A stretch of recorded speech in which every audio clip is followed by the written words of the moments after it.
Hi everyone, welcome to J chemistry. So guys, approaching new question series में हमने अब तक देख लिया है केमिकल काइनेटिक्स कवर कर लिया, पेरिसाइक्लिक प्लस फोटोकेमिस्ट्री हो गया और लास्ट वाली क्लास में हमने देखा था coordination chemistry.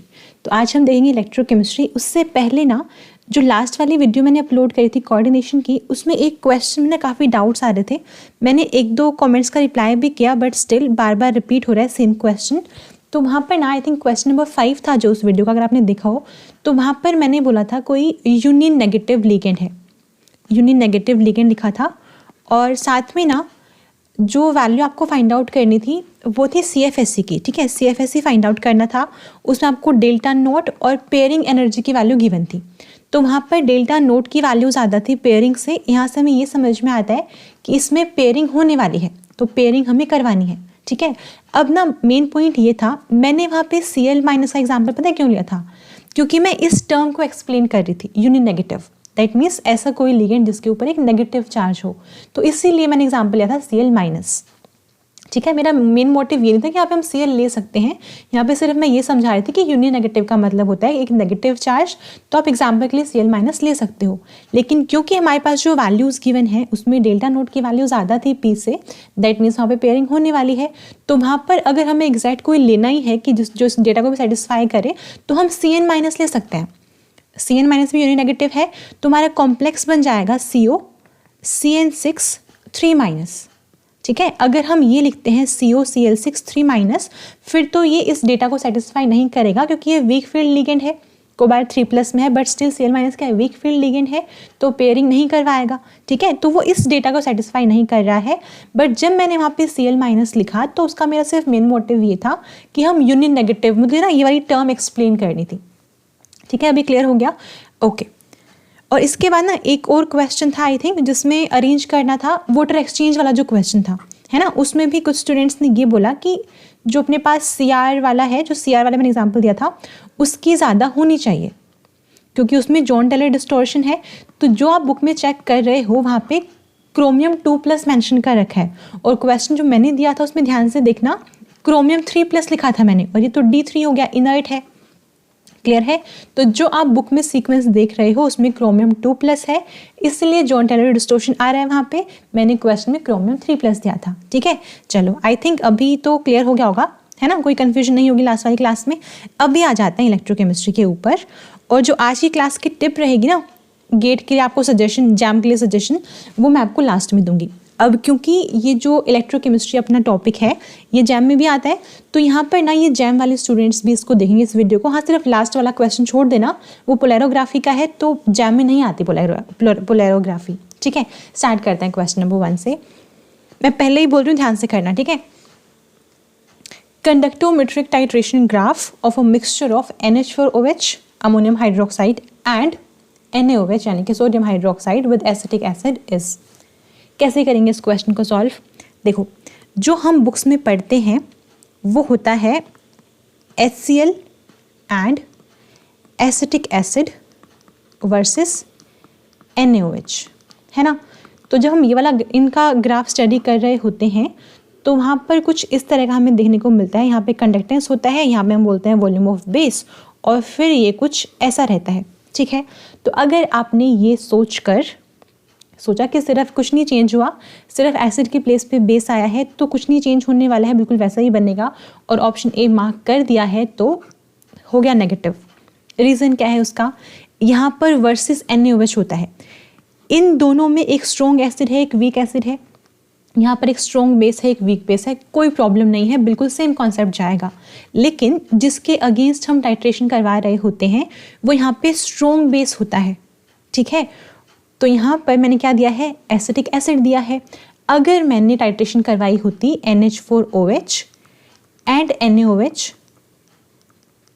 Versus let's say HCl, तो फिर तो कोई डाउट नहीं था, आपका option A he correct answer होना चाहिए था। मैंने क्या दिया है? एसिटिक एसिड, तो इस केस में इसका आंसर ऑप्शन ए नहीं होगा। अब ना कॉन्सेप्ट समझते हैं कि ऐसा क्यों हो रहा है। तो पहले जब हमारे पास सॉल्यूशन में HCl भी है, यहाँ से समझते हैं, ठीक है, क्योंकि हमने क्या होता है सारी बुक्स में हमारे पास ये वाला एग्जाम्पल दे रखा होता है ना। तो जब हम पढ़ते हैं, कहीं भी पढ़े, हमेशा हमें ये वाला एग्जाम्पल ही करवाया जाता है। तो हम ना पहले इसी एग्जाम्पल को समझेंगे, फिर इससे रिलेट कर लेंगे अपने क्वेश्चन को। क्लियर है? स्टार्ट करते हैं। तो जब हमारे पास सोल्यूशन में HCl प्लस एसिटिक एसिड है तो यहाँ पे क्या हो रहा होता है, HCl क्योंकि स्ट्रॉन्ग एसिड है वो कंप्लीटली डिसोसिएट करेगी H प्लस और Cl माइनस में, है ना। अपना जो एसिटिक एसिड है वो है वीक एसिड, तो ये CH3CO minus plus H plus हम इस तरह से दिखाएंगे। अब क्योंकि स्ट्रॉन्ग एसिड है HCl तो यहाँ से H प्लस रिलीज हो रहा है।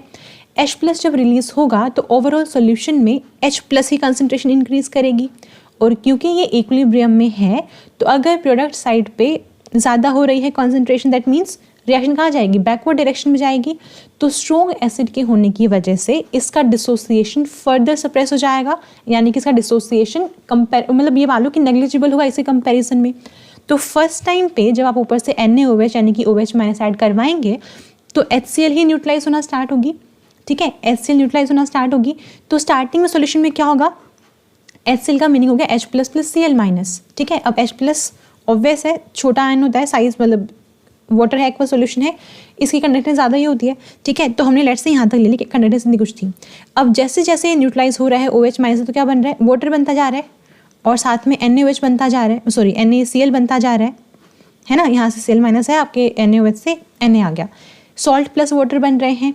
तो क्या हो रहा है, वाटर और NaCl की जो कंडक्टेंस है वो H प्लस और OH माइनस के कंपेरिजन में कम होती है, इसीलिए डिक्रीज कर दिया वैल्यू, ठीक है। इसके बाद क्या होगा, ये वाला वो पॉइंट है जब सारी HCl खत्म हो चुकी है सोल्यूशन में, क्लियर है। अब क्या होगा, आप बेस ऊपर से और भी ऐड करवाते जा रहे हो, तो अब क्या होने वाला है, जो एसिटिक एसिड है अब ये खत्म होने स्टार्ट होगी, ठीक है। तो आप H प्लस डालते जा मतलब OH माइनस डालते जा रहे हो, H प्लस कंज्यूम होता जाएगा, रिएक्शन फॉरवर्ड डायरेक्शन में शिफ्ट करती जाएगी। तो ऐसे कर करके एक पॉइंट पे जाके एसिटिक एसिड भी खत्म हो जाएगा।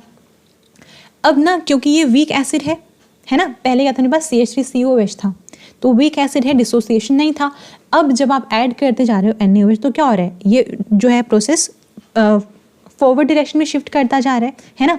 और जो हमारे पास अभी क्या बन रहा है, CH3COONA और साथ में वाटर तो कम्प्लीटली डिसोसिएट नहीं करेगा, बट ये तो सॉल्ट है, और अगर आप सॉल्ट की कंडक्टेंस और इसकी कंडक्टेंस अगर कंपेयर करोगे तो ऑब्वियस यहाँ पे आयन ज़्यादा है, कंडक्टेंस ज़्यादा होगी, इसी वजह से हम थोड़ा सा इंक्रीजिंग दिखाते हैं कि वैल्यू थोड़ी सी इंक्रीज करेगी। अब ये वो वाला पॉइंट आ गया जिसपे ये वाली एसिड भी खत्म होगी सोल्यूशन से। तो अब जब आप ऊपर ऐड करवाओगे NaOH और ज़्यादा, तो सोल्यूशन में क्या है, एसिड तो खत्म हो चुकी हैं, सिर्फ ये वाला सॉल्ट पड़ा हुआ है, NaCl है और वाटर है ना। तो आप ऊपर से क्या ऐड करवा रहे हो, NaOH यानी कि Na प्लस OH माइनस, ये ऐड करवा रहे हो, है ना। अब OH माइनस की कंडक्टेंस ज़्यादा होती है ना, आपने पढ़ा होगा ग्रोटेस कंडक्टेंस। तो क्या होने वाला है, कॉन्सेंट्रेशन बढ़ती जाएगी तो क्या होगा, कंडक्टेंस भी बढ़ती जाएगी, इसलिए हम इस तरह से दिखाते हैं। इतना क्लियर है। अब ना ये सेम कॉन्सेप्ट अप्लाई होगा यहाँ पर कि पहले ये स्ट्रॉन्ग बेस है, OH माइनस यहाँ पर कम्प्लीटली डिसोसिएट होकर आएगा, यहाँ से Na प्लस बन जाएगा। अब ऊपर से HCl डाल दो, HCl में क्या H प्लस Cl माइनस, तो ये NaCl बनेगा, वाटर बनेगा, सेम चीज़ है। पहले ये कम्प्लीटली डिसोसिएट होकर खत्म होगा, न्यूट्रलाइज होगा, उसके बाद इसका नंबर आएगा, क्योंकि ये वीक बेस था, जैसे ये वीक एसिड थी, बिल्कुल सेम कॉन्सेप्ट लगेगा। तो यहाँ तक तो सही है, इसमें कोई प्रॉब्लम नहीं, ये वाला पोर्शन सही है। इसके बाद अब क्या हो रहा है, इस बार आप ऊपर से ऐड करवा रहे हो एसिटिक एसिड, इस बार एसिटिक एसिड आ रही है ऊपर से, जो कि एक वीक एसिड है, ठीक है। तो जब ये न्यूट्रलाइज हुआ तो बना हमारे पास NaCl वाटर, है ना, और जब ये न्यूट्रलाइज हुआ तो यहाँ से हमारे पास क्या बना, NH4Cl प्लस वाटर। तो ये सॉल्ट है, ये भी सॉल्ट है। अब आप ऐड कर रहे हो CH3COOH, जो कि एक क्या है, वीक एसिड है ना, ये तो कम्प्लीटली डिसोसिएट करती नहीं है। तो इसकी जब आप बढ़ाते जाओगे कॉन्सेंट्रेशन, ऊपर से वॉल्यूम ऐड करते जाओगे तो कॉन्सेंट्रेशन जो है, जो कंडक्टेंस है आपके सॉल्यूशन की, उस पर ज़्यादा फर्क नहीं पड़ने वाला है। अगर आप ये इंस्ट्रूमेंट से देखोगे ना, चेक करोगे, आपको लगेगा कंडक्टेंस ऑलमोस्ट सेम सी जा रही है। तो ये वाला ग्राफ जो है ये रहेगा इसका करेक्ट आंसर, क्योंकि ये वीक एसिड है, इसको ऊपर से इसकी वॉल्यूम इंक्रीज करने से लास्ट में कोई फायदा होने वाला नहीं है। कंडक्टेंस जो है वो ऑलमोस्ट सेम हो जाएगी। यहाँ पर इंक्रीज होती हुई दिखा रहे हैं हम, है ना, दिखाया हुआ है, यहाँ पे डिक्रीज होती हुई दिख रही है, यहाँ पे ऑलमोस्ट सेम है।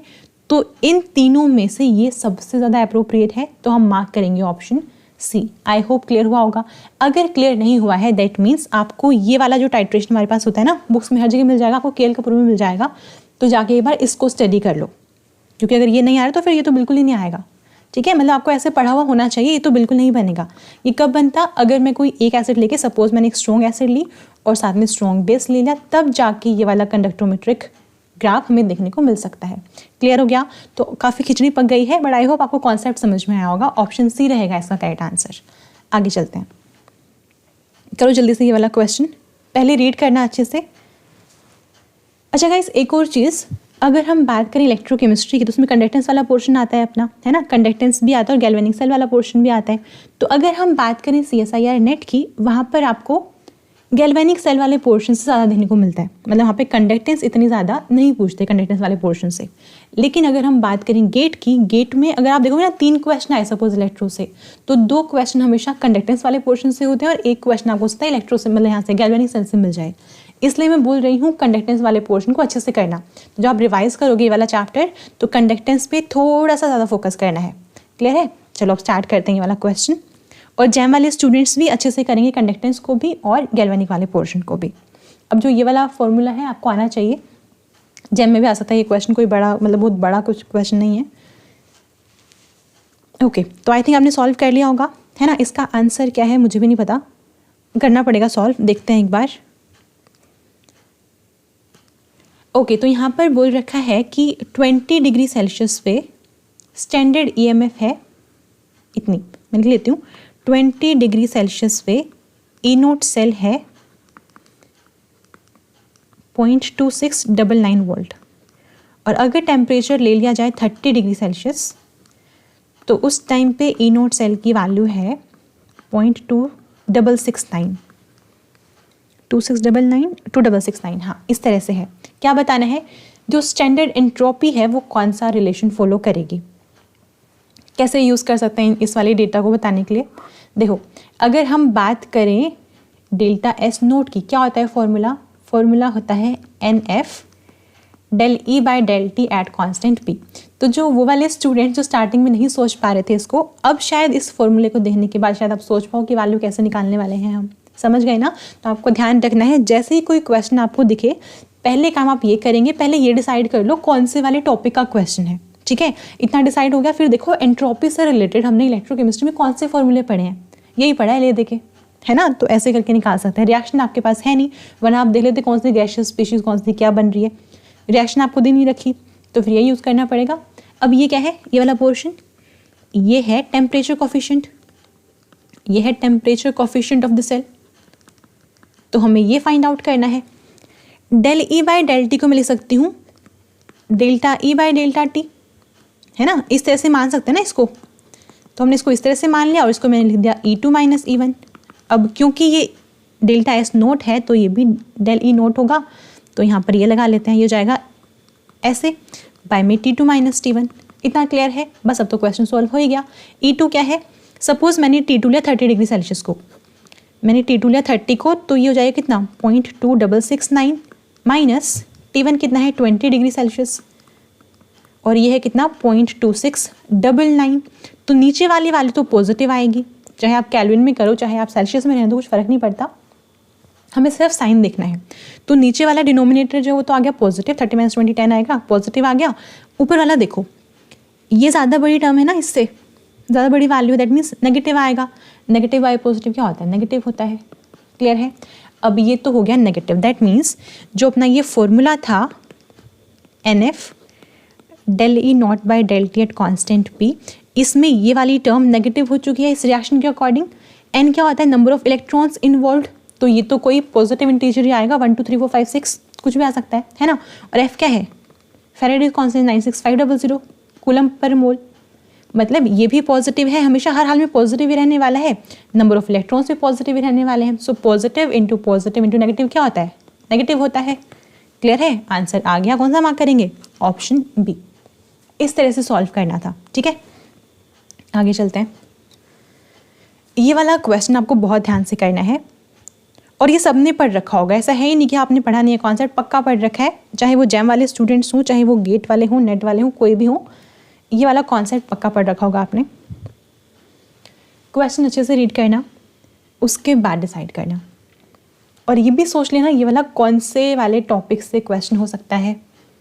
The difference in molar conductance eight infinite dilution for KCl and LiCl, इन दोनों की जो मोलर कंडक्टेंस है एट इनफाइनाइट डाइल्यूशन उनका डिफरेंस आपको गिवन है कितना, ए।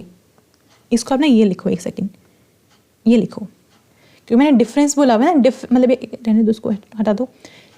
Molar conductance eight infinite dilution को इससे रिप्रेजेंट किया, इन्होंने डिफरेंस बोला है ना, तो हम लिखेंगे डेल्टा एंड देन दिस। इसका मीनिंग डिफरेंस है, यानी कि जो भी अपने पास मोलर कंडक्टेंस है LiCl की माइनस जो भी इनफाइनाइट डाइल्यूशन में मोलर कंडक्टेंस है KCl की, उसका जो डिफरेंस है वो A के इक्वल है। ठीक है, ऐसे ही जो एक दो लिख के दिखाती हूँ आपको, जो मोलर कंडक्टेंस है एट इनफाइनाइट डाइल्यूशन LiCl की माइनस दैट ऑफ LiNO3 वो इक्वल है B के। ऐसे ही इन दोनों का डिफरेंस इक्वल है C के और इन दोनों का डिफरेंस इक्वल है D के। क्या बताना है, करेक्ट रिलेशन या फिर रिलेशंस कौन से होंगे। MSQ क्वेश्चन एक से ज़्यादा करेक्ट हो सकते हैं। ठीक है, कैसे करेंगे यहाँ पे इसको, एक चीज़ देखो, ये क्वेश्चन पता है कौन सा टॉपिक है, कोलरोच लॉ का है। कैसे करते हैं हम उसमें, जैसे अगर मैं आपको बोलूँ इसको एक्सपेंड करके दिखा दो, कैसे करोगे एक्सपेंड, मैं यहाँ करती हूँ। ठीक है, क्या कर सकते हैं हम चेंज की बात कर रहे हैं ना, कैसे करेंगे, यहाँ पर हम लिखेंगे ionic conductance eight infinite dilution of Li plus ionic conductance of Cl minus eight infinite dilution. ये इसको मैंने एक्सपेंड करके ऐसे लिख दिया, माइनस KCl वाले को हम लिख देंगे इस तरह से करके K प्लस Cl माइनस। ठीक है, ऐसे ही करेंगे, क्लियर है। अभी क्या होगा, माइनस मतलब ब्रैकेट हटा दो, ये बन जाएगा ऐसे, तो इससे ये तो कैंसिल हो गया, क्या बचा Li plus minus K plus, कितना आएगा, कुछ भी आएगा, क्या बोला हुआ है, A के इक्वल बोला हुआ है। ठीक है, इतना क्लियर हो गया। तो यहाँ पर ना हमारे पास Cl कॉमन था, कैंसिल हो गया ना। अब मैं बाकी आपको पूरा करके नहीं दिखाऊंगी, हमने देख लिया कैसे कैंसिल हुआ है। तो यहाँ पे जो कॉमन आया था वो तो कट हो गया, क्या बचा, एक K प्लस बचा है और एक Li प्लस बचा है ना। तो इन दोनों का डिफरेंस किसके इक्वल है, A के इक्वल है। सेकेंड पे आता है LiCl LiNO3, तो यहाँ पे Li प्लस कॉमन आयन है, ये कट हो जाएगा। तो जो ये वाला डिफरेंस है किसका आएगा, Cl minus and NO3 minus का। इनका डिफरेंस कितना है, B के इक्वल है, इनका डिफरेंस B के इक्वल है। यहाँ पर आओ, NO3 माइनस कैंसिल होगा, डिफरेंस किसका है, K plus and Li plus का। यहाँ पे क्या था, K plus and Li plus, इनका इक्वल दे रखा है C के। यहाँ पर K plus common ion cancel हो जाएगा, Cl माइनस एंड NO3 का डिफरेंस कितना दे रखा है, NO3 माइनस का D दे रखा है। तो यहाँ से हमने ये देख लिया है कि फर्स्ट वाले केस में K plus Li plus involve है, डिफरेंस है A के इक्वल, और यहाँ पर भी K plus and Li plus involve है, डिफरेंस किसके इक्वल है, C के equal, that means A is equal to C हो गया। यहाँ पर आओ, Cl माइनस NO3 माइनस का डिफरेंस D के इक्वल है, और यहाँ पर Cl माइनस NO3 माइनस का D, that means B is equal to D हो गया। क्लियर है। तो ऐसे करके ऑप्शन बी भी करेक्ट है, ऑप्शन सी करेक्ट है, ऑप्शन ए ठीक मतलब ये करेक्ट नहीं हो सकता, ये भी करेक्ट नहीं हो सकता। क्लियर हो गया। इस तरह का क्वेश्चन कभी पूछा नहीं गया है। अब पता है क्या, जितनी भी आप बुक देखोगे ना इलेक्ट्रोकेमिस्ट्री की या कंडक्टेंस वाले पोर्शन की, तो वहाँ पर ना एक टेबल बना के दे रखी होती है जिनमें इसकी कुछ वैल्यूज़ लिखी होती हैं। तो अब ना एग्जाम में क्या होता है, क्वेश्चन तो बुक से ही फ्रेम करेंगे, हो सकता है किसी एग्जामिनर को वो टेबल दिख जाए जैसे मुझे दिख गई और वहाँ से क्वेश्चन फ्रेम कर दें। हो सकता है वैल्यूज़ देख के पूछ लिया, मैंने ABCD के टर्म्स में पूछ लिया। क्लियर है। तो इस तरह से हम सॉल्व कर सकते हैं इसको। तो आपको बस कॉन्सेप्ट पता होना चाहिए, और ये वाला कॉन्सेप्ट वैसे भी कुछ नया तो है नहीं, हम ऐसे ही निकालते हैं molar conductance eight infinite dilution, ऐसे निकालते हैं। तो बस सिर्फ उसको थोड़ा सा ऐसे ABCD के टर्म्स में हमने पूछा है। आगे देखते हैं। ये वाला क्वेश्चन बहुत ध्यान से करना। अगर आपने कभी देखा हो जैम में भी ऐसा होता है और गेट में भी ऐसा होता है कि वो ना कुछ ऐसा क्वेश्चन फ्रेम करते हैं हमेशा जहाँ पे कॉन्सेंट्रेशन को मोलैलिटी के टर्म्स में बात नहीं करनी होती है, वहाँ पे आपको एक्टिविटी के टर्म्स में बात करनी होती है। और ऐसा भी है कि एक्टिविटी के ऊपर ना न्यूमेरिकल नहीं बनाते कभी भी, हमेशा कुछ ऐसा ही रिलेशन बताने वाला आता है क्वेश्चन कि मतलब एक्टिविटी कोफिशिएंट में और एक्टिविटी में क्या रिलेशन होने वाला है, या फिर एक्टिविटी में और मोलैरिटी में क्या रिलेशन होगा, कैसे हम कर सकते हैं। तो वैसे एक सिमिलर सा क्वेश्चन मैंने भी ट्राई किया है फ्रेम करने का। ट्राई करना, इसको सॉल्व करना, अच्छे से सॉल्व करना। वीडियो पोज कर दो, अभी आप कर सकते हो। तो कुछ भी नहीं है, सिंपल नर्स्ट इक्वेशन लगने वाली, आपको समझ आ गया होगा देखने के बाद। सिर्फ डिफरेंस ये है कि मैक्सिमम क्वेश्चन जो हम सॉल्व करते हैं ना प्रिपरेशन के टाइम पे, या जो प्रीवियस ईयर में भी आ रखे होते हैं न्यूमेरिकल्स में, हमेशा हम कॉन्सेंट्रेशन यूज़ करते हैं ना कि एक्टिविटी। इसलिए हमें एक्टिविटी को देख के लगता है कि ये वाला क्वेश्चन नहीं होने वाला हमसे, जबकि कुछ भी नहीं है, बिल्कुल सेम ही होता है। तो चलो स्टार्ट करेंगे अभी। तो सबसे पहले मैं एक काम करूंगी, इसके कॉरेस्पॉन्डिंग जो रिएक्शंस है ना वो लिख के इसी कंप्लीट रिएक्शन लिखती हूँ एक बार, ताकि ये समझ में आए कि आयंस कौन सी साइड पर जा रहे हैं। उसके अकॉर्डिंग फिर मैं नर्स्ट इक्वेशन लिख लूँगी, ठीक है। तो यहाँ पर सबसे पहले इसका हो रहा है ऑक्सीडेशन। ऑक्सीडेशन मतलब लॉस ऑफ इलेक्ट्रॉन, तो मैंने लिखा ½ H2, गैस ले ली, ठीक है। इसको कन्वर्ट करवा दिया H+ इलेक्ट्रॉन में, हो गया ऑक्सीडेशन। इसका हमें रिडक्शन भी दिखाना है। रिडक्शन मतलब gain of electron, AgCl solid है प्लस इलेक्ट्रॉन ये बना देगा Ag solid plus Cl-, correct है। ओके, तो यहाँ से इलेक्ट्रॉन कैंसिल कर दो, बाकी सब लिख लेते हैं। ये हो जाएगा ½ H2 gas plus AgCl solid converting to Ag solid plus HCl। और HCl के लिए अगर आप चाहो तो HCl लिख लो, वरना H+ और Cl- भी लिख सकते हो, कोई इशू नहीं है। क्लियर है? इस तरह से हमने लिखा है। तो अगर आपको मैं ये बोलूँ कि इस रिएक्शन के लिए आप लिख दो नर्स्ट इक्वेशन, कैसे लिखोगे? E cell is equal to, अब एक चीज़ देखो, क्वेश्चन में ऑप्शंस में E0 E लिखा हुआ है, तो मैं काम करती हूँ इसको E लिखती हूँ, ठीक है। सेल हम नहीं लिख रहे, is equal to E0 cell, जिसको E0 लिख देते हैं, माइनस, अब मुझे दिख रहा है ln है ना, ln की टर्म्स में बात हो रही है, तो हम लिखेंगे RT/NF ln ऑफ, ऐसे लिखते हैं। ये अपने पास गैस है, गैस का प्रेशर देखा है 1 atm, तो उसको तो हम हटा ही देंगे, 1 की पावर कुछ भी कुछ फर्क पड़ने वाला है नहीं। ये सॉलिड है, इसको भूल जाओ, यहाँ पे बचता है अपने पास H+ एंड Cl-, यही लिखेंगे। तो मैंने लिखा activity of H+ into activity of Cl-। Clear है? इलेक्ट्रॉन्स कितने इन्वॉल्व हैं? एक ही इलेक्ट्रॉन इन्वॉल्व है, दैट मीन्स n को हम कर देंगे 1। तो ये अपने पास है सिंपल सी नर्स्ट इक्वेशन। लेकिन अब प्रॉब्लम ये हो गई कि इसके कॉरेस्पॉन्डिंग कुछ दिख नहीं रहा यहाँ पर, है ना। एक्टिविटी यूज हो ही नहीं रखा कहीं पे भी ऑप्शंस में। एक तो m है, हम खुद से मानेंगे m मोलैरिटी या फिर मोलैरिटी दिखा रहा होगा, और एक है एक्टिविटी कोफिशिएंट। तो हमें ये पता एक्टिविटी क्या होता है, activity is equal to activity coefficient into molarity, ऐसे लिखते हैं बस, या फिर मोलैरिटी हो सकता है, मतलब कॉन्सेंट्रेशन बेसिकली, सी लिख दो, ऐसे हम कहते हैं, है ना। बस अब स्टार्ट करेंगे। इसको मैंने लिखा E is equal to E0 minus RT/F ln of, इसको मैं कंबाइन करके लिख सकती हूँ, देखो A+- का स्क्वायर, ये लिख सकते हैं, ठीक है। दोनों को मैंने एक साथ इस तरह से लिख दिया। क्लियर है? ओके, इसका स्क्वायर है, यानी कि इसका भी स्क्वायर, इसका भी स्क्वायर, इसका भी स्क्वायर, क्या करा है, दोनों साइड स्क्वायर कर दिया हमने, इतना ही किया है। तो मैं इसको हटा के यहाँ से इसके प्लेस पे लिखूंगी Γ+- स्क्वायर इंटू कॉन्सेंट्रेशन, जिसको यहाँ पे शायद m से रिप्रेजेंट किया होगा, तो m का स्क्वायर लिख दिया हमने। इस तरह से ये इक्वेशन बनी है, लेकिन अभी भी इस जैसे लग नहीं रही है ना, तो थोड़ा सा और चेंज करना पड़ेगा। एक काम करते हैं, ये दोनों टर्म्स मुझे अलग अलग दिख रही है यहाँ पर, है ना, सब में, तो इनको अलग अलग करने का ट्राई करेंगे। तो मैं इसको लिखूंगी E is equal to E0 minus RT/F ln of Γ+- का स्क्वायर, ठीक है। अब हमें ये पता है कि ln ऑफ AB क्या होता है, ln of A plus ln of B, यही होता है ना। तो बस वही काम करेंगे। आगे माइनस लगा रखा है तो क्या करूँ, माइनस लगा दो दोनों के आगे।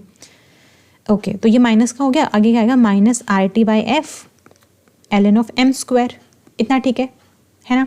बस अभी ना कुछ कुछ इस जैसा आपको लगना स्टार्ट होगा। ये E0 को इस तरफ ले आते हैं, ये हो जाएगा E माइनस E0, इसको भी इस तरफ ले आओ, plus RT/F ln of m square is equal to minus RT/F ln of Γ+- square.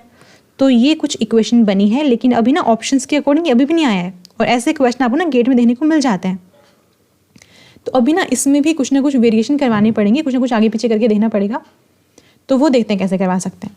जैसे क्वेश्चन में दे रखा है ना ऑप्शंस, एक बार उसको देखो ध्यान से, उसके अकॉर्डिंग हम इसको आगे पीछे करेंगे, थोड़ा सा प्लस माइनस जो भी होगा ना साइन वो सब चेक कर लेंगे, लेकिन क्वेश्चन को देखो एक बार। ओके, तो सबसे पहले एक काम करेंगे, दो जगह पे स्क्वायर है ना, पहले स्क्वायर वाले को ही देख लेते हैं। तो जो ये माइनस RT/F, इसको इस तरफ मल्टीप्लाई करेंगे, ये हो जाएगा माइनस RT/F, इधर क्या है E minus E0 plus RT/F ln of m square is equal to ln of Γ+- square, यही है, ठीक है। अब ना देखना इसके अकॉर्डिंग कुछ अरेंज करना है आपको। तो यहाँ पर एक काम करते हैं, इन दोनों को एक साथ लिखेंगे जैसे लिखा हुआ है ऑप्शंस में। अंदर ले जाओ इसको। मैं एक काम कर सकती हूँ, हो जाएगा minus of E minus E not upon F by R T. मैंने ना इसको गलत लिखा। जब ये इस तरफ जाएगा मल्टीप्लाई होके तो एफ ऊपर जाएगा और आर टी नीचे रहेगा, है ना। तो हम लिखेंगे इसको आर टी बाई एफ। बात तो वही है, एफ ऊपर जाना है ना। और फिर ये माइनस प्लस हो गया माइनस, ये हो जाएगा देखो एफ से एफ कैंसिल, आर टी से आर टी कैंसिल, क्या बचेगा माइनस का L N M square is equal to L N of gamma plus minus square. इतना सही है। अब इस माइनस को ब्रैकेट के अंदर ले जाओ, क्या बन जाएगा ये ई हो जाएगा माइनस का, ई नोट हो जाएगा प्लस का। तो ये हो गया ई नॉट माइनस ई। ये आया है रिलेशन, ये आया है रिलेशन। कौन सा ऑप्शन है? ऑप्शन है एक सेकेंड, ये वाला ऑप्शन डी। लेकिन अगर ऑप्शन डी मार्क कर दिया ना, नेगेटिव तो खैर नहीं होगा, एमएससी क्वेश्चन है, बट गया आपका क्वेश्चन। पता है क्यों? क्योंकि क्वेश्चन में देखना क्या पूछा हुआ है, नॉट करेक्ट। पता है ऐसे मिस्टेक होती है क्योंकि इसमें ना ये रीअरेंज करने वाला काम थोड़ा ज़्यादा हो गया, तो इस चक्कर में हम यही भूल गए क्वेश्चन में पूछा क्या था।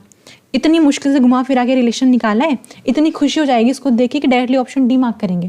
तो आपको ध्यान है ना, नॉट करेक्ट पूछा हुआ था, तो ये तो करेक्ट आया है, ये तो करेक्ट है ना, तो ये करेक्ट है, इसको भूल जाओ, यहाँ टिक मार्क कर लो। लेकिन इसका आंसर क्या होगा, ये इनकरेक्ट है, क्योंकि अगर आप स्क्वायर रखोगे तो आपको यहाँ पे स्क्वायर लगाना पड़ेगा जैसे यहाँ पे आया हुआ है, ठीक है। तो ऑप्शन सी एक तो इसका हो जाएगा आंसर। और अब ये वर्ड देखना है, मतलब जिसमें स्क्वायर नहीं है। एक काम कर सकते हैं, पावर है ना यहाँ पर 2 है ना, पावर को आगे ला सकते हैं। जैसे मान लो L N of A square, क्या कर सकते हैं इसको 2 ln ले सकते हैं ना, तो मैं 2 को आगे लेकर आऊँगी क्योंकि दो ऑप्शन वैसे भी ना बिना उसके, तो हम उसको आगे लाएंगे। 2 को मैंने आगे ले लिया, ऐसे स्क्वायर को भी आगे ले लो। ये क्या करना है अभी, 2 को नीचे ले आओ इस तरफ, 2 नीचे आ गया, इधर भी आएगा, कैंसिल हो गया, क्या बचा ये। अब देखो कौन सा है, E minus E not by 2 R T by F minus L N M. ये वाली स्टेटमेंट करेक्ट है और ये नहीं ये करेक्ट नहीं है। ये ई माइनस ई नोट यहाँ पे क्या है, ई नोट माइनस एफ, सॉरी ई नोट माइनस ई, तो ये करेक्ट है और ये इनकरेक्ट है, तो हम मार्क कर देंगे ऑप्शन बी। तो इस क्वेश्चन का आंसर होगा ऑप्शन बी एंड सी, क्योंकि हमसे नॉट करेक्ट पूछा हुआ था। क्लियर है? आगे चलते हैं। लास्ट क्वेश्चन जो कि है आपका एनईटी टाइप क्वेश्चन। पोलैरोग्राफिक एक्सपेरिमेंट की बात हो रही है, तो आईआईटी जैम वाले स्टूडेंट्स इसको नहीं देखेंगे, बंद कर दो, वीडियो आपके लिए खत्म हो गई है। थोड़ा सा आगे चला लो, एक दो सजेशन मैं आपको देने वाली हूँ एग्जाम के लिए। अब यहाँ पर देखेंगे गेट वाले स्टूडेंट्स फटाफट से इसको सॉल्व करेंगे। पहले क्या पूछा हुआ है, half wave potential find out करनी है। क्वेश्चन पूरा रीड कर लेना, अप टू 2 डेसिमल आपको आंसर को रिपोर्ट करना है। इसके लिए इंपॉर्टेंट है कि आपको हाफ वेव पोटेंशियल निकालने का फॉर्मूला पता हो। अगर नहीं पता तो क्वेश्चन वैसे नहीं होने वाला, कोई फ़ायदा नहीं है देख के। तो मैं यहाँ ले देती हूँ formula, E is equal to, नीचे ले देती हूँ, यूज़ कर लूँगी बाद में। E is equal to E half minus 0.0591 minus 0.0591 by n log of I upon I D minus I, है ना। ये सारी वैल्यूज आपको कैलकुलेट करके लेकर आनी है, बस बाकी आंसर आ जाएगा। अब देखो क्वेश्चन रीड करो। आपको पोटेंशियल दे रखी है कितनी, -0.1 वोल्ट, तो मैंने यहाँ लिखा पोटेंशियल कितनी है, -0.1 वोल्ट। ई हाफ मुझे फाइंड आउट ही करनी है। एन की वैल्यू कैसे निकालेंगे, यहाँ लिखा हुआ है divalent metal ion, that means M2+। Reduction कैसे होगा, 2 इलेक्ट्रॉन्स लेगा, M बन जाएगा, N की वैल्यू कितनी आ गई 2, तो यहाँ हम लिखेंगे 0.0591 अपॉन 2 लॉग ऑफ करंट कितना गिवन है 40 micro ampere, 40 micro ampere. I D नहीं पता, वही फाइंड आउट करना है मेन, -40 माइक्रो एम्पियर, ठीक है। तो आपका टास्क ये है इस क्वेश्चन का कि आई डी फाइंड आउट करके आओ। आई डी क्या है, डिफ्यूज्ड करंट, तो आपको डिफ्यूज्ड करंट फाइंड आउट करना है। कैसे करेंगे, इसके लिए आपको ये रिलेशन पता होना चाहिए कि जो डिफ्यूज्ड करंट होता है वो किसके लिए लिखते हैं, is equal to K into C. K क्या है, एक कांस्टेंट है, इससे हमें कोई लेना देना नहीं है। सी क्या है, कॉन्सेंट्रेशन है। ये क्या है, डिफ्यूज्ड करंट है ना। अब एक चीज़ देखो, आपको यहाँ पे गिवन है the diffusion current for 10⁻⁴ molar, यानी कॉन्सेंट्रेशन गिवन है कितना है उसके लिए 12 माइक्रो एम्पियर। तो यहाँ हो गया कि 12 माइक्रो एम्पियर आपका डिफ्यूजन करंट आएगा। कॉन्स्टेंट को क्या रहने दो, कॉन्सेंट्रेशन कितनी है 10⁻⁴ मोलर, यही है ना। अब ना क्वेश्चन में देखना, जो ये पोलैरोग्राफिक एक्सपेरिमेंट किया गया है इसमें इतनी कॉन्सेंट्रेशन यूज़ हुई है।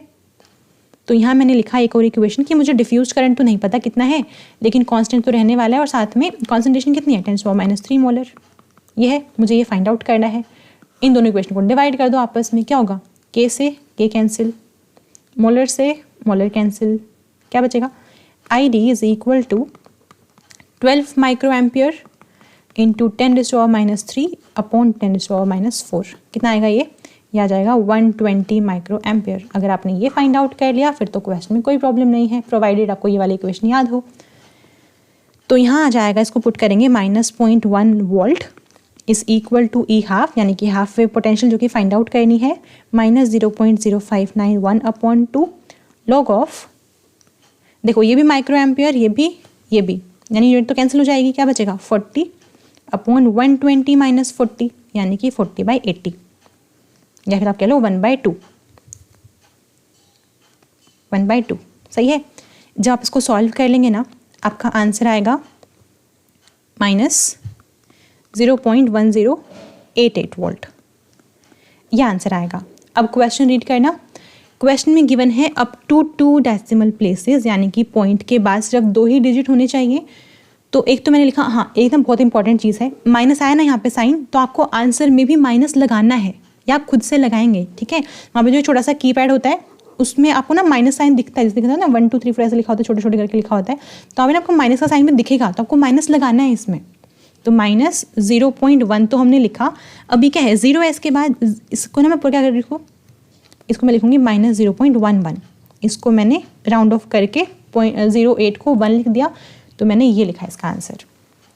इस तरह से होगा, ठीक है। आपको कुछ रेंज मिलेगी क्वेश्चन में, कितनी होगी 0.10 से लेकर मेरी 0.15 तक दे सकते हैं माइनस का, इस तरह से दे सकते हैं, ठीक है। ओके, तो यहाँ पर अपने ये क्वेश्चंस तो सारे हो गए सॉल्व।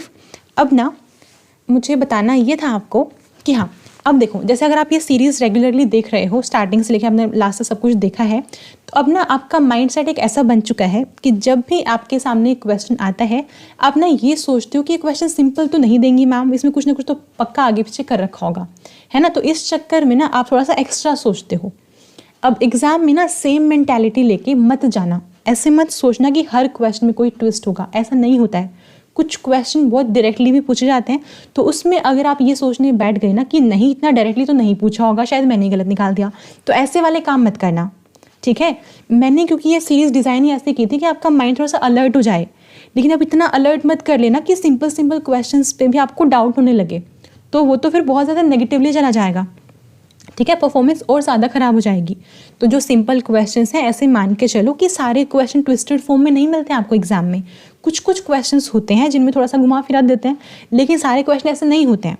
तो मेन पॉइंट सिर्फ इतना सा है कि जब भी आप क्वेश्चन रीड कर रहे हो हर एक वर्ड को अच्छे से पकड़ो, कि कहीं किसी वर्ड में खेल तो नहीं रहा एग्जामिनर, ठीक है, उसको अच्छे से पकड़ना है। ऑप्शंस को जब आप पूरा सॉल्व कर लेते हो, करने के बाद जब आप मार्क करने जाते हो क्वेश्चन में एक बार रीड कर लो, नॉट करेक्ट में कुछ पंगा तो नहीं हो गया, यूनिट जो आपने निकालेगा ये वही यूनिट पूछी हुई है। तो इनका सिर्फ आपको थोड़ा सा ऐसा होना कि अटेंटिव होना थोड़ा सा, कि जो आप सोच रहे हो, जो आप सॉल्व कर रहे हो, पूछा क्या हुआ, सिर्फ ये चीज़। लेकिन पेपर में ऐसे मत करना कि आपको हर क्वेश्चन पर डाउट हो रहा है कि नहीं इतना सिंपल तो नहीं होगा, पता चला सिंपल सा क्वेश्चन है, सब कुछ सही सॉल्व किया है, अब माइंड में ना डाउट आना स्टार्ट हो गया कि नहीं इतना सिंपल तो नहीं पूछेंगे, पूछते हैं सिंपल, कुछ क्वेश्चन आपको डायरेक्ट में मिलेंगे। तो हर क्वेश्चन में एक्सपेरिमेंट करने का मत सोचना, जितना आपको कॉन्सेप्ट पता है अपना कॉन्सेप्ट अप्लाई करो। ऐसा डाउट नहीं आना चाहिए कि इतना सिंपल तो नहीं पूछेंगे या इतना डिफिकल्ट तो नहीं पूछेंगे, इतना कुछ नहीं सोचना आपको। जो क्वेश्चन दिख रहा है आता है सॉल्व कर दो, नहीं आता कोई बात नहीं, आगे बढ़ो, सही है। तो सिर्फ मैं इतना बोल रही हूँ कि हर क्वेश्चन पे ऐसे डाउट करोगे ना तो फिर वो नेगेटिव भी जाना स्टार्ट हो जाएगा। क्लियर है। बस अब इसको यहाँ पे ख़त्म करते हैं। आई होप ये वाली वीडियो भी आपके लिए हेल्पफुल रही होगी। नेक्स्ट वीडियो में मिलते हैं। टॉपिक कौन सा होगा पता नहीं मुझे, बट हाँ मैंने स्केड्यूल जो है ना देखा था आपको कम्युनिटी में, वो सेम स्केड्यूल में फॉलो कर रही हूँ, आप जाके चेक कर सकते हो। कल वीडियो उसी के ऊपर आएगी। तो अभी के लिए इसको ख़त्म करते हैं। Happy learning.